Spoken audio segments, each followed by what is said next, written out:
chaos, but truth.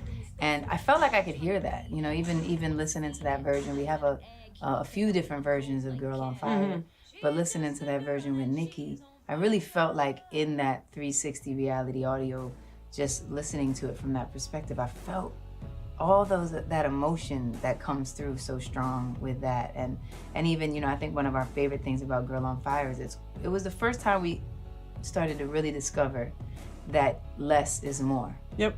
That sonically, you don't have to pile so many things into a song in order for it to sound massive and sound like there's a lot in it. And I think Girl on Fire is one of our most prime examples of how powerful a song can be with so little. It was literally the CP70 that you then reamped and put like all types of cool distortion and different filters and effects on multiple times, and then redid it and redid it and redid it. And it's that one sound that's in there, plus that low end that's down at the bottom there. It's a Ream keyboard, so it's actually... Yeah, that Ream, I remember. It's a bass and the organ, and that's it. If you take the effects off of the CP70, where it sounds like a B3 and it sounds like guitars in the chorus, it's the same track duplicated. It's amazing. So yeah, I love that song for how big it sounds, but how little the production is. And the fact that you can fill the space and the image in depth, you know, in the mixes in a new way is really cool. Yeah, so listening to it, it was great, because not only did I feel the emotion as an artist of another artist and of my own performance, but also just like listening to those sonics and the way that they can spread out. And even though it's that same CP70 that I played, you still feel like it's, you know, taking up all this space. So that was really fun. I really loved listening to that song too. Man, we're up to some shit. We are. So after we heard 7 albums of mixes and we dove into this technology for what it feels like so many years, where do you see 360 audio going? Do you see yourself doing concerts? Do you see yourself, you know, playing your album in the theater? Like, what is your idea or vision on some of that? Yeah, and I can completely see it changing even the way that you're creating music, because if we were creating music, and now obviously we are, because we're creating new music and we know that the 360 is a part of right now, you know, right. And the way that the perspective that a listener can listen. I think a lot of times, because of technology, music has almost been diminished kind of to like a small speaker out of your phone. Correct. You know what I mean? And so it's really, really exciting to be able to hear music in a way that feels so immersive. It feels like it's such an experience for the listener. So I think that, you know, hearing 360 and shows is a game changer. You know, feeling it all the way around. Mixing visually. It's crazy. Think about mixing as a person's on stage, panning the audio in those spaces. And it could be behind the person, and they're gonna be like, "Wait, what?" And obviously, I think the experience of introducing music to people gets to be even more creative. And then as the listener, you also get to just be invested in a way that feels more dimensional and like really feels like it's occupying every part of you. And so it feels like there's no going back. I mean, you know, why would we? There's no reason to. And so the future feels like 360 audio, reality audio is the future. We can't wait for y'all to hear this. This is definitely a vibe. We've been spending hours, time, minutes, moments, years just developing, you know, the sonics so that it feels like something that you could fall in love with and just really invest in regards to the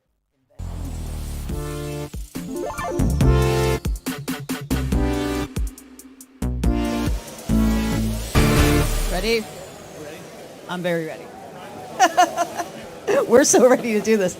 Hi, everybody. Thanks for joining me here or out on the internet. Welcome, everybody, to what is sure to be a fascinating and educational conversation with Alicia Keys' 360 Reality Audio Mixing Team. From somewhere in another time zone, joining us virtually will be Mincieli. We have got Eric Schilling. We have George Massenburg and Michael Romanowski. We're going to be discussing 360 Reality Audio, Sony's music experience, which uses object-based 360 spatial sound technologies to immerse listeners in a field of sound exactly as intended by artists and creators.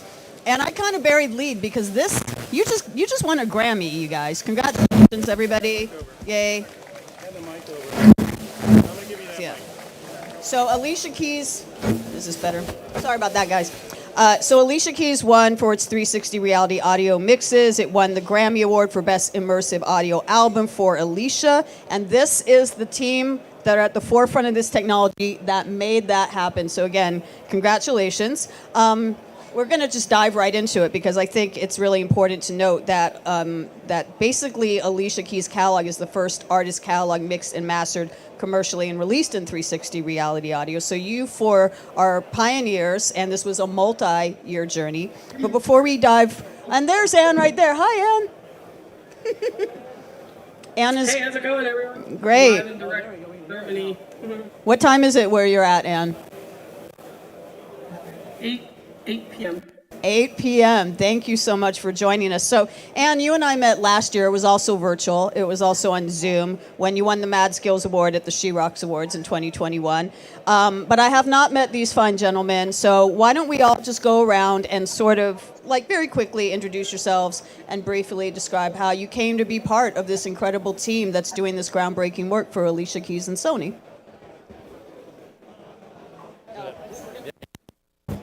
So, good morning.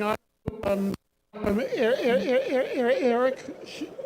and I joined the team not quite up at front, but I've been involved for about 2 years with these guys. I started off my life in broadcasting at 16, did studio work for the rest of my career. I still do studio work and still do some broadcast, but got into immersive 5 years to it, and then George and Ann came to me, and Michael came to me and asked me to join the team, and that's how I got involved here.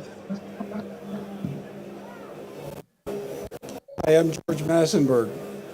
I'm, if I had to describe myself, I'd say I'm an early adopter,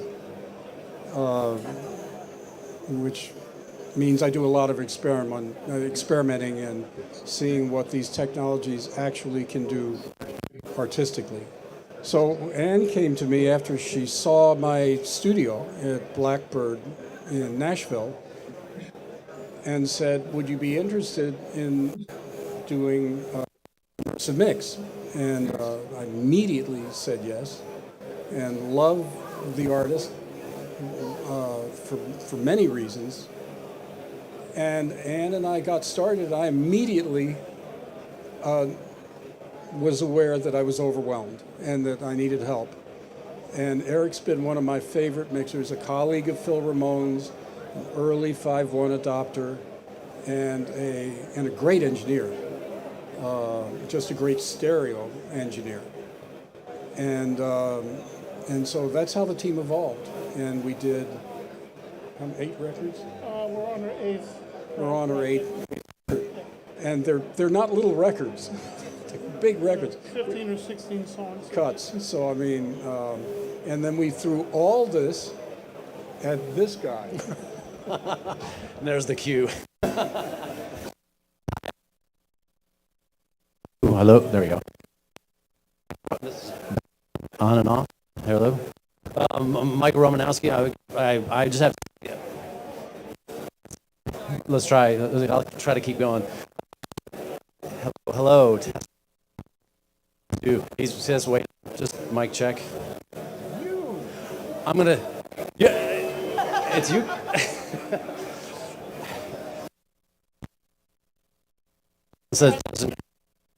I'm gonna yell really loud. What? Hold it like this. Try it like that. Is that gonna stay like this? Okay. Well, I'll try that. I became part of the team. Ann called and said, "Hey, we got this idea." George was working. They were working on she said, I want to re-envision this whole catalog. We want to reimagine. Sorry, yeah, absolutely reimagine and start from the beginning. Take the original tracks. And as George said, early adopter. I love that. I'm an inquisitive person, and as far as knowing what's going out there in the world, and I've been a huge fan of immersive audio. I've been doing surround sound for a lot of years, and coming across something like this to be able to try and find a way to express the artistic integrity of, or the vision of an artist from inception, the original tracks going back to the beginning, And Ann said, do you want to be a part of this project? And I was like, well, hell yeah, of course I do. This would be amazing. Working with my heroes, all three of them, it's just been an amazing process to work with all three of these folks through this. And we've learned a ton. We've learned about what works. We've tried a bunch of things. We've been able to share files back and forth and make adjustments and really develop a dialogue and a process that is actually Grammy winning. But it was just been an amazing process to work with all of them. Do we still have Anne from Europe or France, wherever she is? We lost Anne, but she'll be back. But like I said, I've spoken. I know Anne has worked with Alicia almost since the very beginning of Alicia's career. And like I said, this is a very illustrious catalog. Congratulations again for the self-titled album, Alicia from 2020, winning the Best Immersive Audio Award. But you tackled the entire catalog. And as you said, Michael, you figured out what works and what doesn't work. So why don't you guys break down for us, what was the workflow process when you first were faced with this? And it was kind of the Wild West when you started. It's like 4 or 5 years ago, multi-year journey, as I said. And this technology is moving so fast that 4 or 5 years ago, it was probably a very different world than we have now. So what was the workflow when you first just dove into this? I'll start with this. You go. You do it. What Ann and I discovered pretty quickly, we started mixing 2 songs, and we found out right away that we weren't getting what we needed. We got stereo stems that had effects baked in, and that's not really useful in the immersive space. You really want to control your effects, where the effects go and how loud they are. Will change in the immersive space. So the 2 tunes that we did were Underdog and I have to how think can about we it. not? I know. We won a Grammy for it. I know, but it's been a while. Well, it was like 4 years ago when we did those test songs. So what we found out right away is that we needed a lot more tracks from the original producers, and this record had 4 original producers, each with tracks and each with different stems. And we had to somehow unravel the project and get it up on a board, get it up in Pro Tools, so that we knew what we had. And right away it was pretty clear that what this workflow had to be was something that held on to the artist's original concept. So Ann's and Alicia's original work had to be there somewhere in the immersive mix. So we did a sound-alike. I've been teaching sound-alikes at McGill for about 25 years. So, we're pretty good. We've gotten pretty good at sound-alikes. How to take an original work and hear exactly what the technology of the guitar workflow is, the technology of the voice workflow is. Doing that first, before we even began to break it out, meant that we could go to the artist and say, well, what do you think? We reimagined it. What do you think? So what Ann allowed us to do was to reimagine what reimagining is, because we had to reel it in. We were doing some pretty crazy stuff. But at the end of the day, Alicia got something where she could say, that's great, or it's too far away from my original work. That's what I was about to ask. Do you have any stories of when you presented something reimagined to her and, she's the artist, her name is on it, where she was like, go back to the drawing board, and what were the challenges in that regard? Well, mostly it came through Ann, and she knew exactly what to go for. Most of the time, in mixing, I think we agree that when something is wrong and you present it to whoever, most of the time they get wrong what the criticism is. A record company will say, well, the vocal's out of tune. Invariably bullshit if it's coming from a label. Invariably the wrong response. Ann would dig right in with, well, the second chorus backgrounds are a little too loud and they need to be pulled in. And so we could keep some of the cool immersive ideas and just make the music better. Make it more like the artist intent. Artist intention is everything. It has to be Alicia. But that was the back and forth, is comment from Alicia and identifying what that might mean, and we're executing it. Yeah, and just to add that, so when I got involved, George and Ann had developed this flow of how they were going to do stuff. So what we would get specifically is I would get all the stems, which are post the mastering. There's certain stuff that's done in that stage. And then Ann would give me all the source tracks with her effects. So, and what George had established was we'd get dry voice stems. So in some cases, it was very hard for me to reproduce all the processing, say, on a drum loop or a kick, or maybe sometimes on the voice. It was so good in the voice. So what I would do is use the source tracks to feed all the effects so that I could design my sound fields to have effects move around me. And my goal always was, and I do this in all the stuff I do, I always assume that I want to keep the character or the feeling of the stereo, but I can reimagine the sound design. So what that means is the balances in my mind shouldn't shift dramatically from the stereo, but I can decide where it's going to be in the sound field and what you're going to pay attention to. So their workflow was the perfect blend for me to go, this song, I like the drums the way they are because they're going to be up front. This song, I want to break them out and do some things to them. So for me, I had all the tools that I would need to get the best of both worlds. So I want to alert that Ann is back all the way from the other side of the world. You're in Europe with Alicia right now, and I know, Ann, you were like the creative driving force while you were disconnected. We were all talking about that. So I want to go to you about, we were talking a little bit about how reimagining the music. What in general, what made you and Alicia even want to do this in the first place? You're at the forefront, first artist to do the whole catalog this way. What was the impetus in the beginning between the two of you? Well, first off, I've been working with Alicia for 22 years. Can you guys hear me okay? Yes. Okay, great. I've been working with Alicia for 22 years, so we're tech heads, right? We're Sonic. We love Sonic. We own more gear than anyone. We own studios around the world.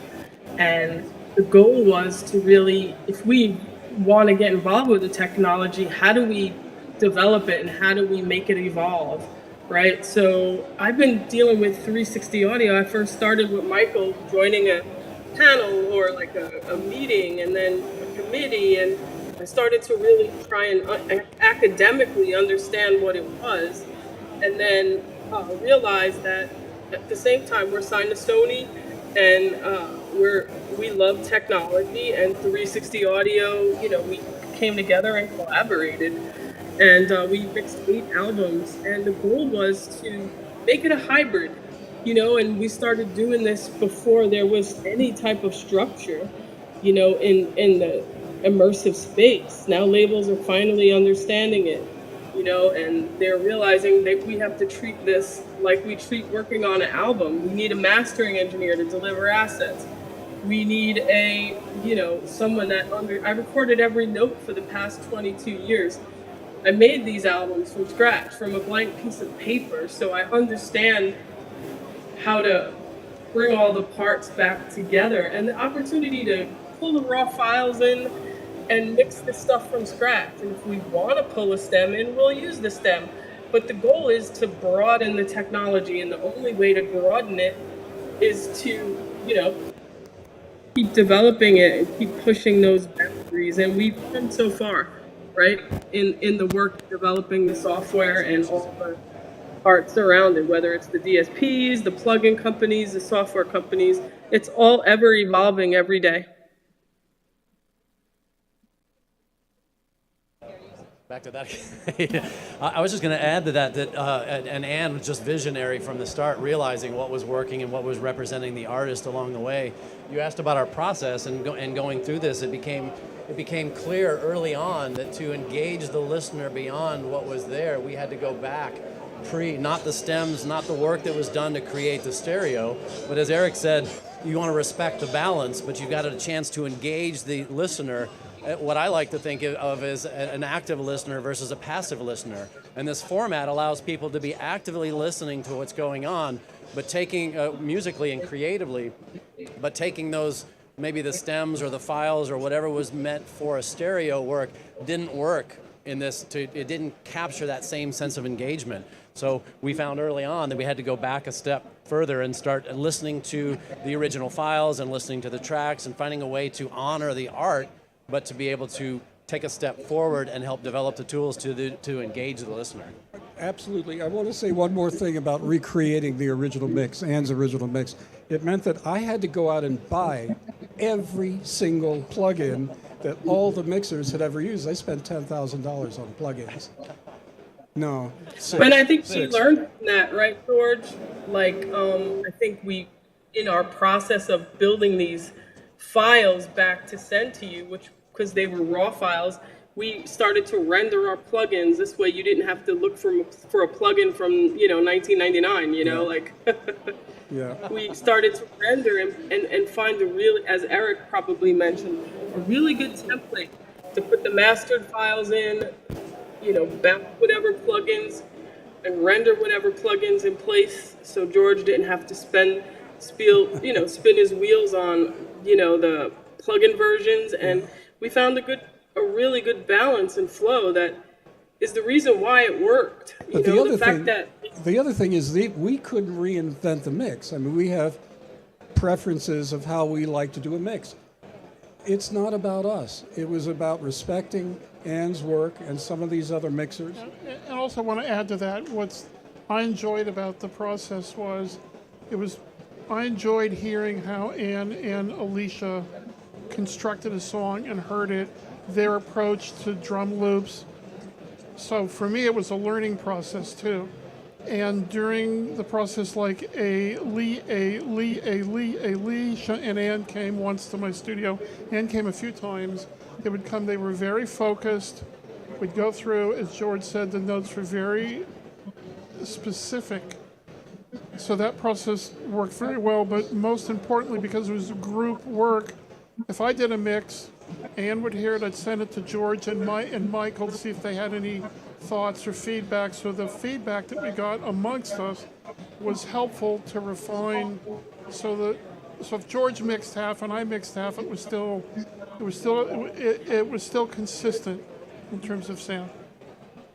And kudos to Michael, right? Because the mastering tools are so different in the immersive world and the stereo world, right? Like, and the same thing goes for like a lot of plugins and tools and game stages. So we were hybrid. We pushed the limits as far as we can because the artist is focused on the art, especially on the singles. So. Thanks, Ann. Yeah, you know what? The mastering was something that was brand new. Like doing this was something we had to develop along the process. A lot of the, going from taking the individual mixes, thinking about it as an album, thinking about it as a body of work, not a collection of songs that need to fit together. And when you have two amazing engineers mixing, they've got their view and their sound, and but then that's where it comes to me is why I think it's still super important for mastering for any immersive format and release, because we're looking at albums, we're looking at how does the arc of what the artist is trying to get across come across through a transition of songs. How do you then make the deliverables? How do you then know how the distributors are going to put it out? So there was a lot of work with the distributors back and forth about naming conventions and file types and and processes and levels and all of the things that help make an album what an album really is. So the whole collaborative process along the way, to me, was one of the best aspects. It was a huge learning curve for all of us, but I think it's also paramount and key to its success is because there was a lot of work together for all of us throughout this. There's one more thing about mixing and mastering is that we had to take more responsibility for our sounds. We couldn't dump it all on Michael and say, Michael, make it a hit. We had to come up with our own workflow to get closer to the artist's intentional mix that we were trying to emulate. Absolutely. And the transitions, like how artists today, they have interludes and transitions from one song into the next song. We had to keep pushing, the immersive formats to keep, developing the tools so we create the album, properly with all the transitions. Well, we've got such a paradigm in stereo audio. We've been doing this for so long. How to do, crossfades and interstitials and all, and all the where to put the PQ markers and all of that stuff. We don't have that yet in this world, and we're working on it. And we're building it and working with companies to help build the tools to get us to what we need, so we can concentrate on the art side of the workflow. But it's been a great process to try to to discover what works and what doesn't along the way.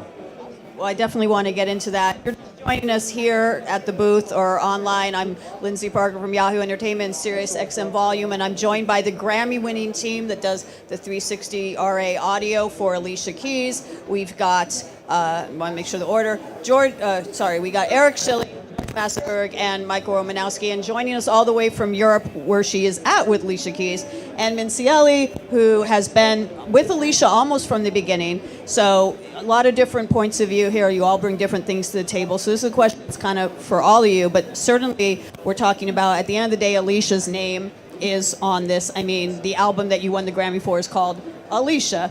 So obviously I'm really interested when you presented different mixes to her, what were the revelations? What was revelatory to her, to you guys, especially to Anne, because you worked on the original music here? What was different? What was better? What were the challenges? Just in general, speak to that process and that kind of like eureka moments any of you might have had. Well, I'm going to pass this over to... sorry, go ahead, Anne. Yeah, go ahead. I think one thing, the gain stage, Alicia's used to hearing her records the way they are, right? Like, she gets demoitis. So the gain stage in Immersive and the gain stage, when you hear your music on DSPs, is two different, levels, right? So that was one thing. And we were able to sort of push the boundaries a little to compensate. That was one thing. And Alicia loved the immersive technology. I think the first song we mixed, Show Me Love with George, she probably took 30 days to mix and experimented and panned and used the technology, the depth of field, the space, the imaging. And we did some things that we didn't necessarily do in the stereo mix, which was really cool. But Alicia's ear really fine-tunes on making sure the stereo also translates compression-wise, sonically.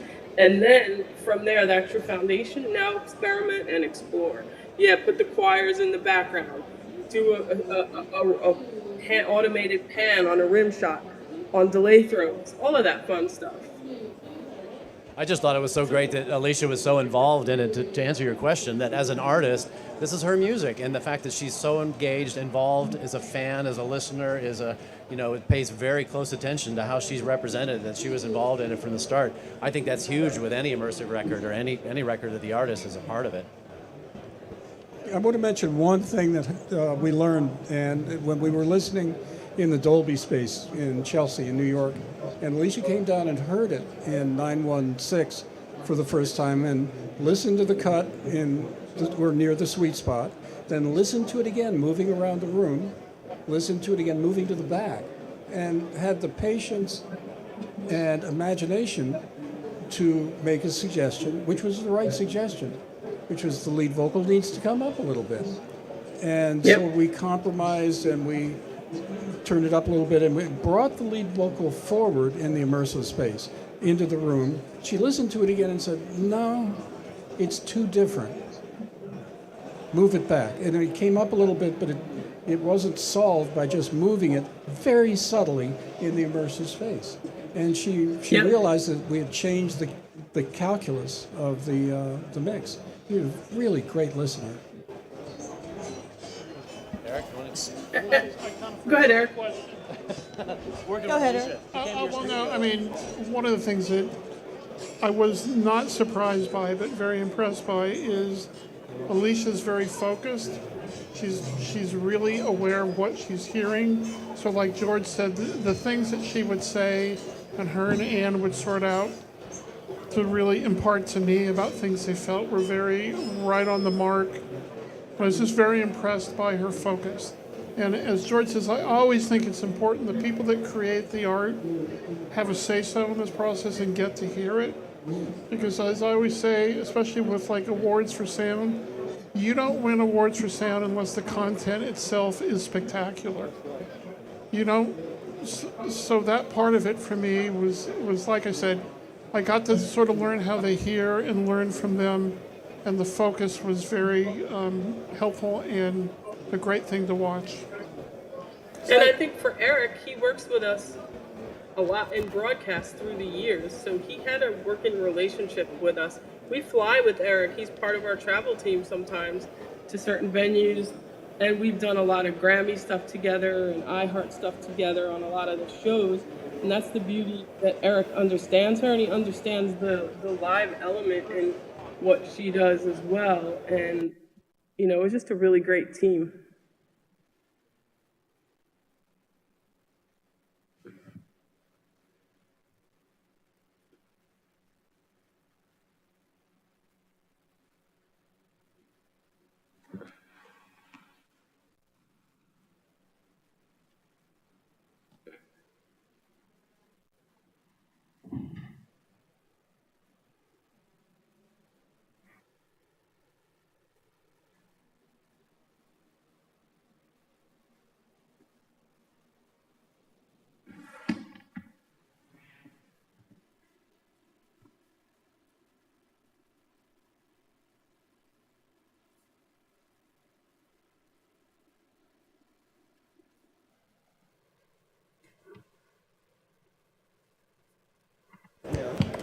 Wait. Back. That's okay. Centerpiece. You were saying you wanted to mention Carrie Thomas. That's it. Okay. Big props.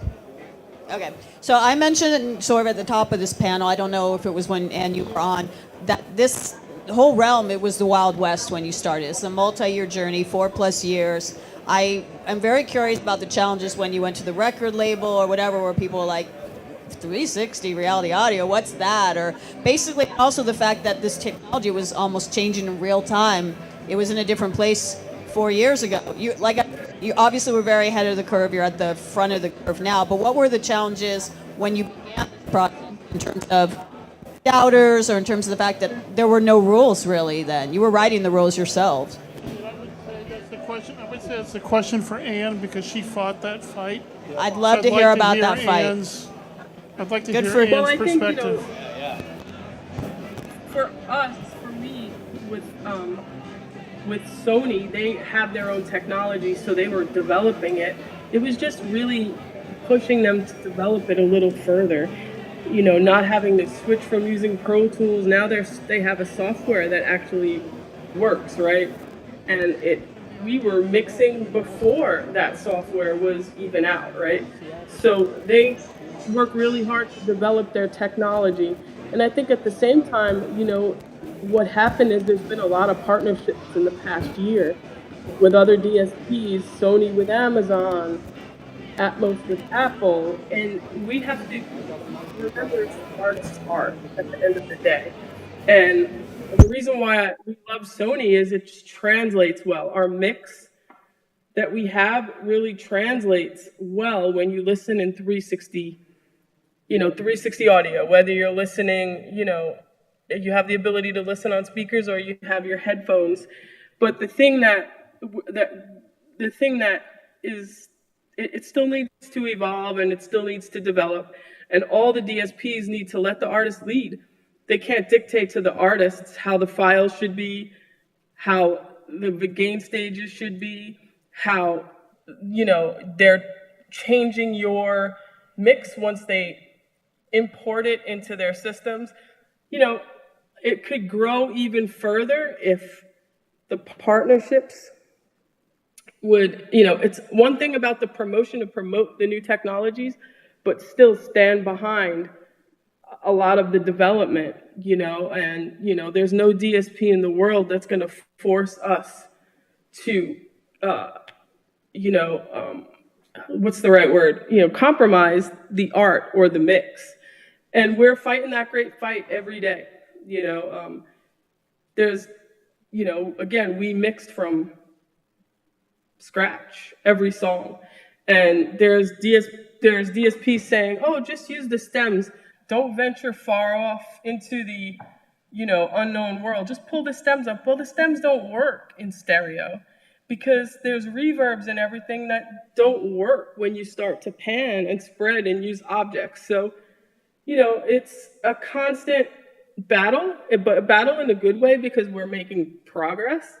And the good thing is that George, myself, Eric, and Michael sit in these meetings, in these roundtables, and we fight the great fight. I love the fact that you guys are such evangelists for this. And like I said, there were no rules. You've been writing the rules. How would you say the Grammy-winning team and all the work you've done, like I said, it's full catalog by an artist to be in 360 Reality Audio. How do you think you've set an industry standard for other artists and just for other labels?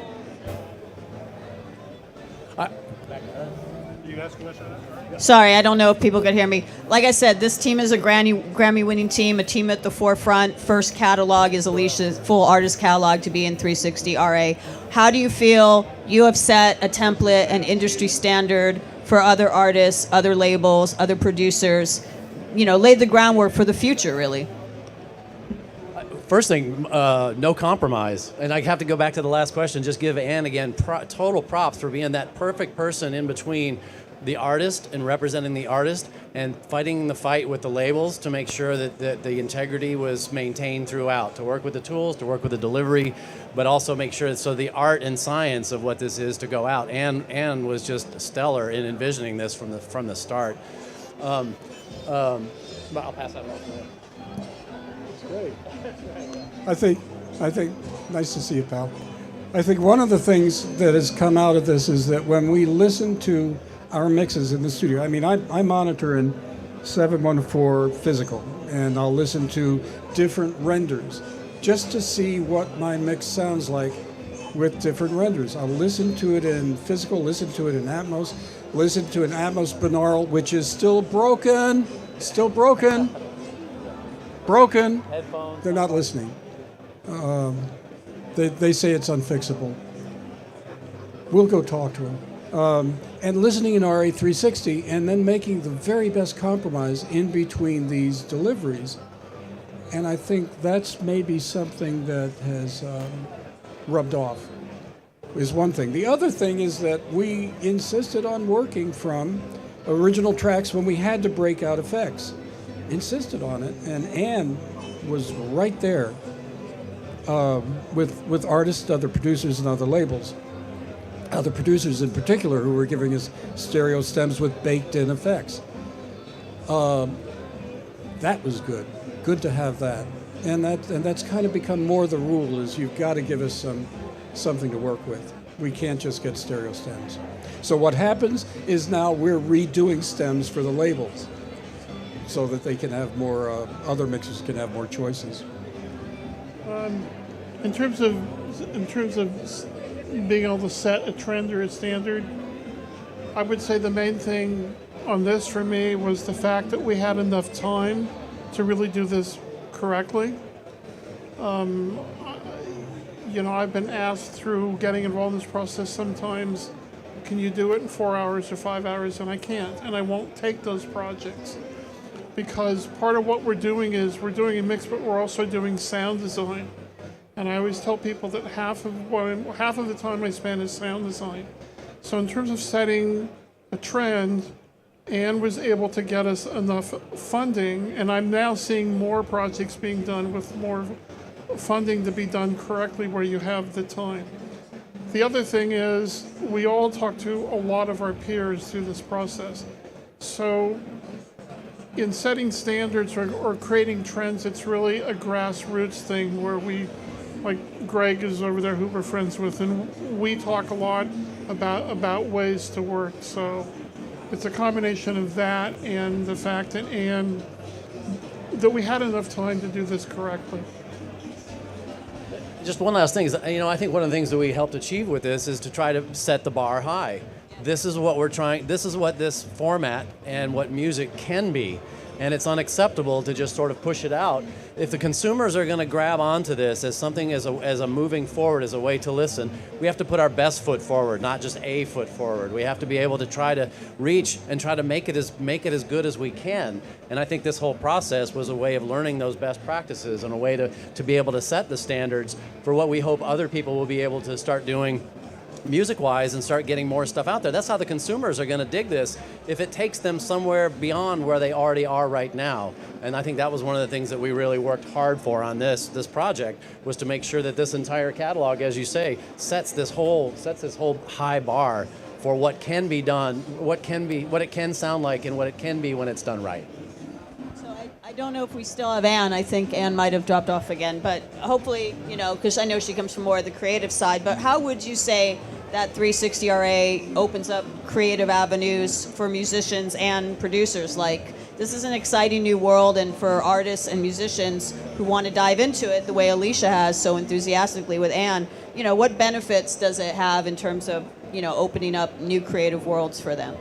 Well, think about I love that question, because right now, like with any new format, one of the things that certainly happens is reimagining back catalog, bringing something that's familiar to the consumers forward, having them have an anchor to something they're used to hearing, but maybe now in a different way. What I think actually is the most awesome part of all this is what's going to happen next. Yeah. What people are going to start composing for this, when they're going to start realizing that there can be a conversation of vocalists or doing so, like it's a way to not just paint the front wall, but it's a way to paint the whole living room. Like you can find a way to start now having compositional, like was it Marriage of Figaro, or when there's like voices having it's also a part, but it's a conversation. Have a question and answer with music and dialogue, and again the active listening with what we're about to do with music that's going to be created coming forth. That's what I'm really looking forward to. There was one more thing. We were talking to Bryce before this, and he said, why don't we start with Sony RA360 in the workflow and then go to physical? Start with that, and that makes it immediately a lot more accessible to kids and to academics, is start with a workflow where you monitor in binaural. Now, that doesn't get you a general release. That doesn't get you content for every channel. But it's a start. It's an entry into orbit. Is the Sony workflow. Glad to be partners with them.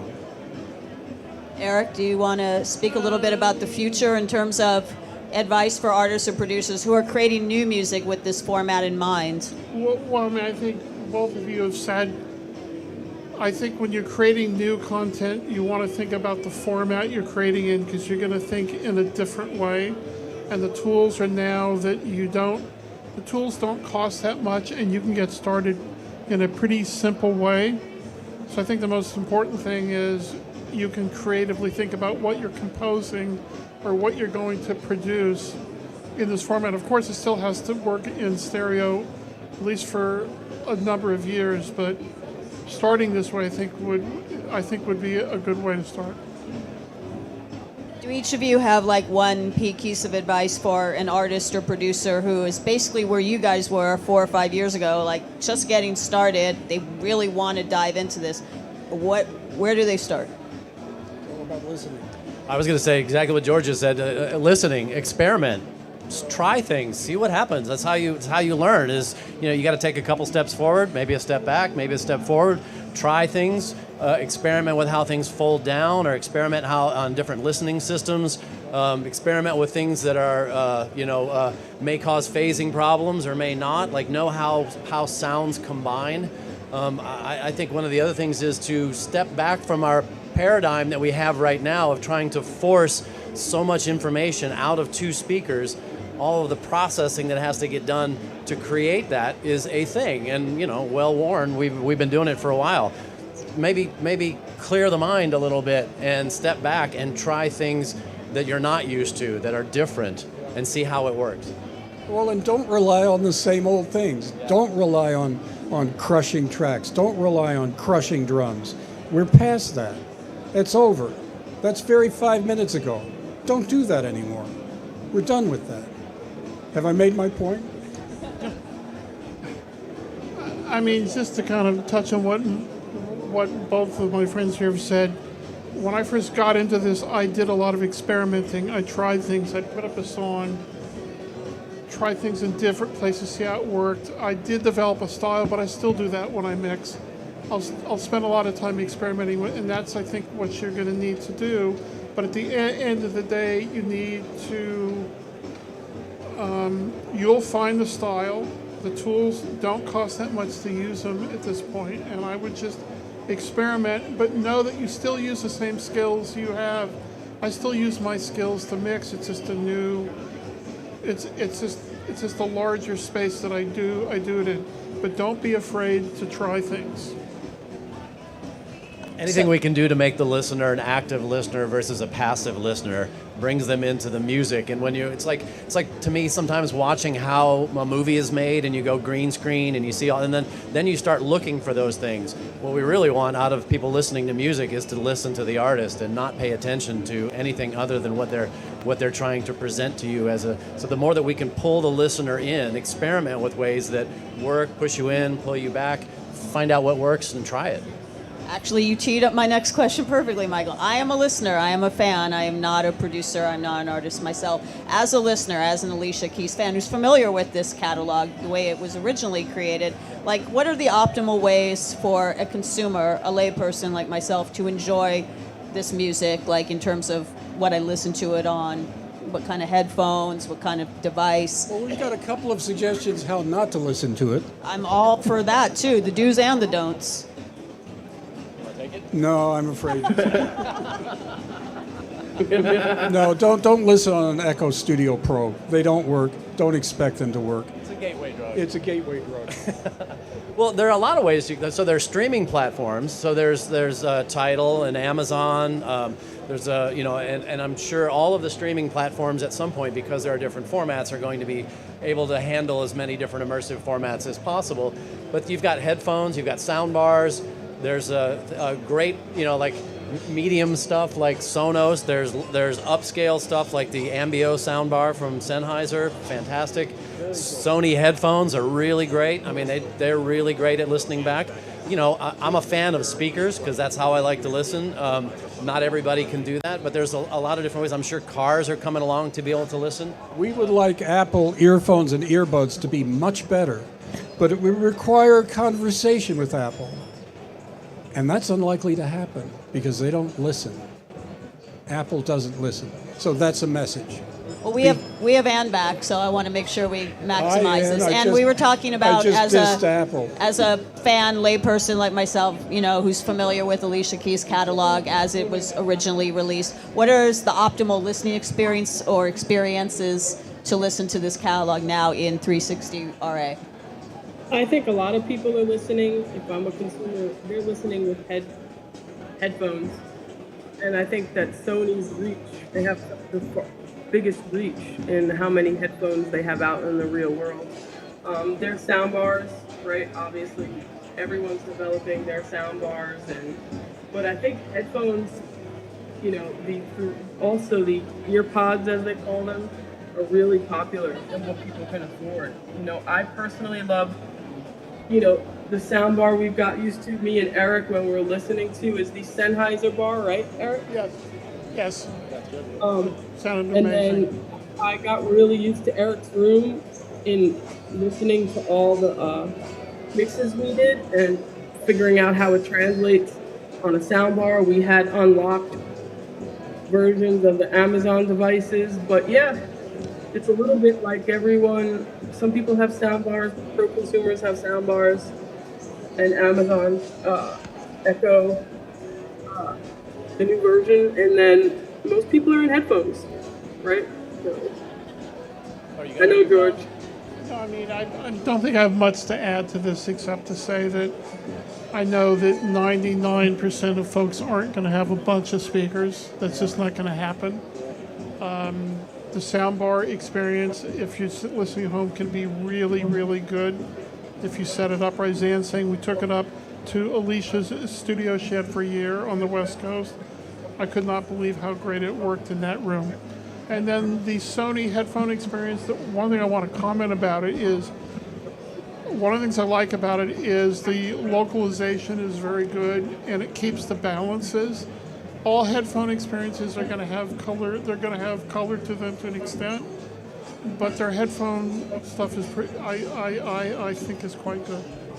Awesome. So if you're just joining us, I'm joined by, I did have one just to answer to your question you had yes, earlier. Michael Romanowski, Yes, who I one- was just about to reintroduce. Go were you? ahead. Okay, cool. One last thing you asked about how can we engage and how can listeners? I want to suggest listening with other people.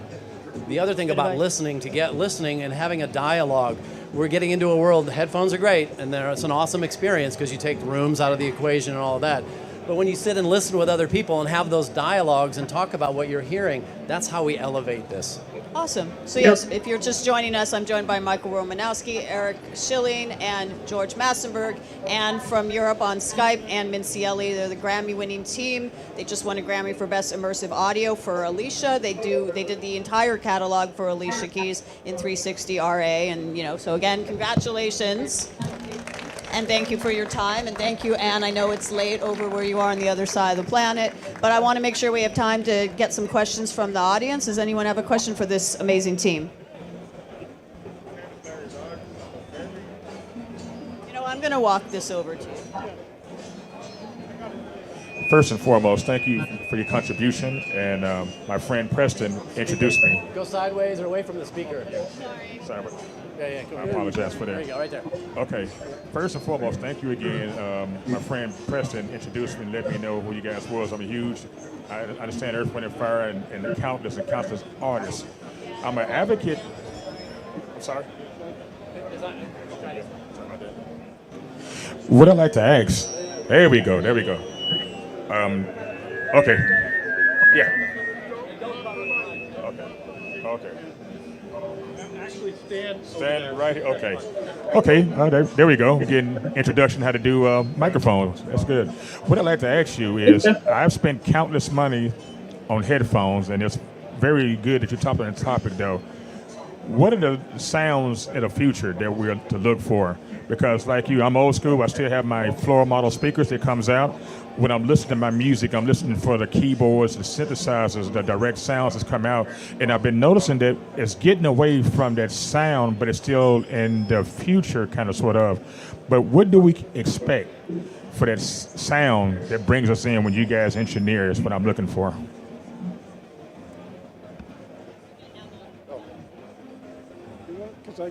The thing that I'll go back to listening on earphones, extremely good earphones.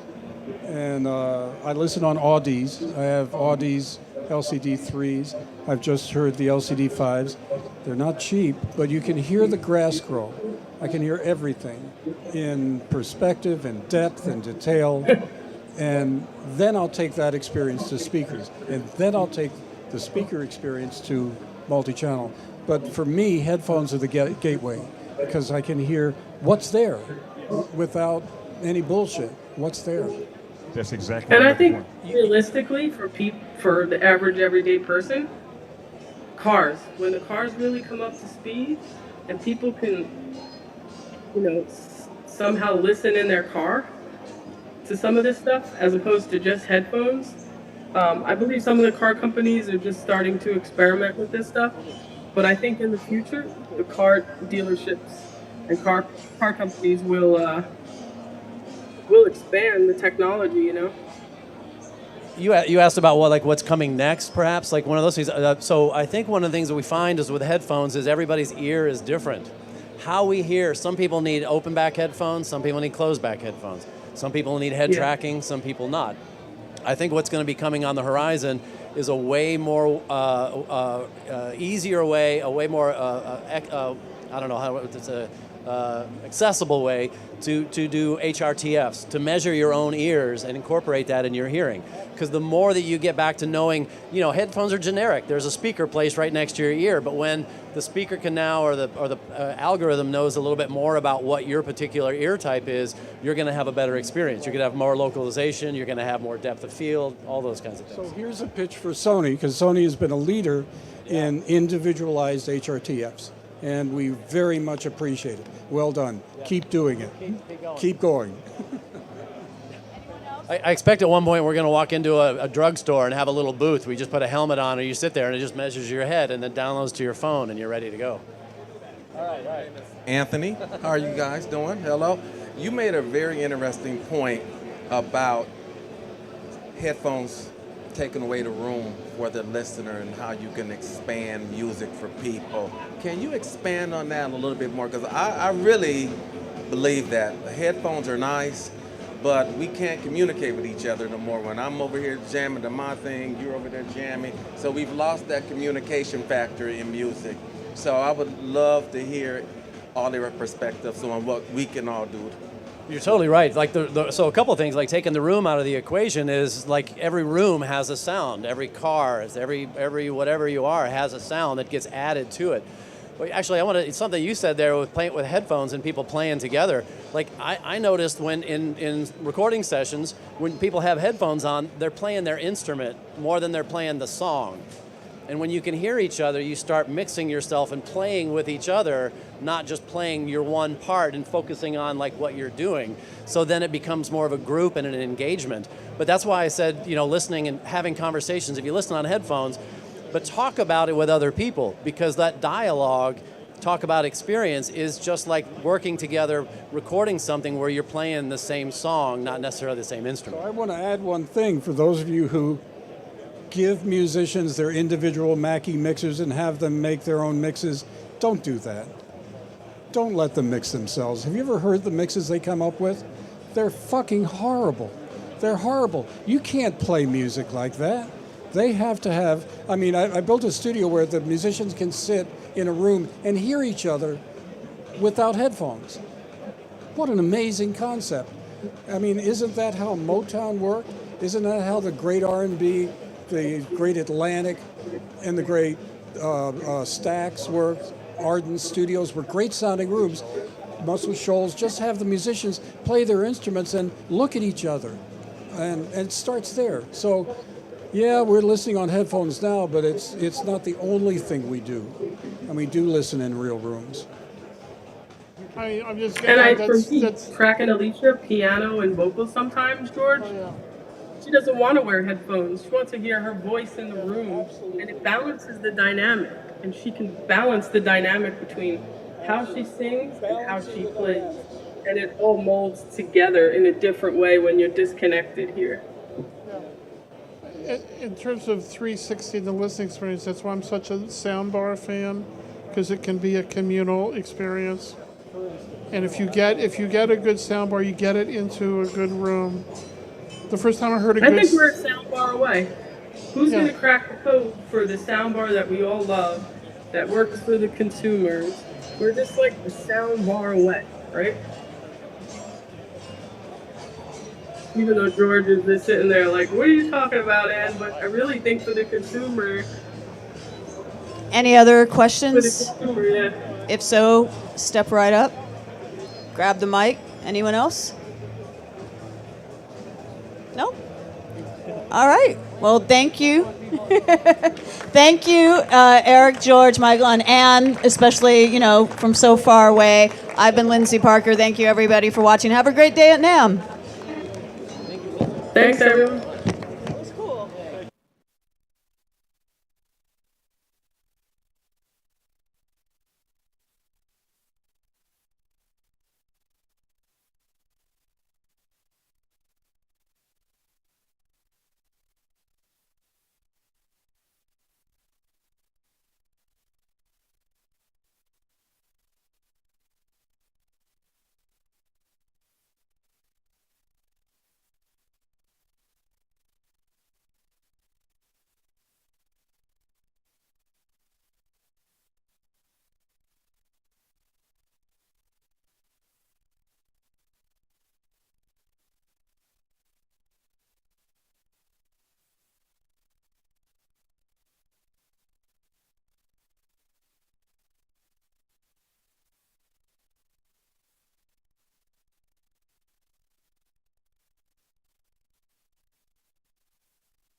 Just really invest in regards to the investing into your love of the emotion of music. And so I can't wait for you to hear it, because it's gonna feel like a whole new thing.